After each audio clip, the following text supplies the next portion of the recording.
Okay, no, we were going to tell you about a new character, Witch Hazel.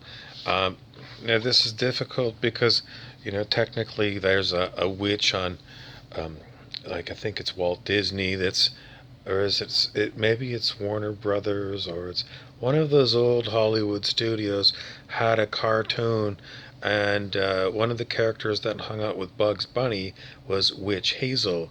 And so I hate to tell you this, but I'm not going to be able to call in Witch Hazel to talk about potions, like in Hogwarts School of Magic and Wizarding, they had one of the subjects for the students was potions, and which Hazel was who first came to mind as to who we'd like to teach the course. So, unfortunately, we're just not going to be able to use her. So, we're going to invent a brand new witch, and this witch is going to be called Witch David. And hi, I'm Witch David, and I'm here to teach you about potions. Now, generally speaking, it's hard to get away from Western science when we're making potions. So we are going to have to try to go back before there was Western science. So let's go back um, Middle Ages, let's say. So let's go with the year 500.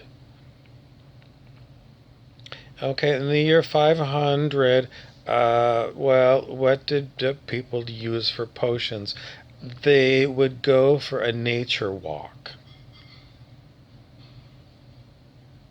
And whatever nature presented them as possible ingredients for a potion, the hedge witch would take some, take a knife, I suppose, something to cut the plant, and take um, whatever they needed from the nature offering.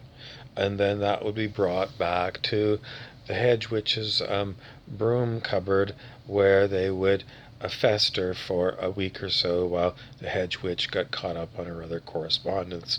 Hedge witches love to correspond with other hedge witches about advice. I have this certain problem, and this is what you give the history. This is what the description of what I'm dealing with, what I'm up against. And then, what is your advice is, from anyway, that would be the kind of correspondences, and it's very chatty.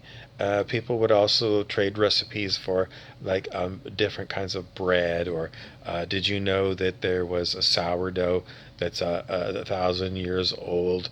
The yeast has always been used for 1,000 years, so it's the same strain. No one would believe these things, but if there was such a thing, a hedge witch would know. So this is not only the introductory lesson of potions, it's pretty much all about getting yourself involved with cooking.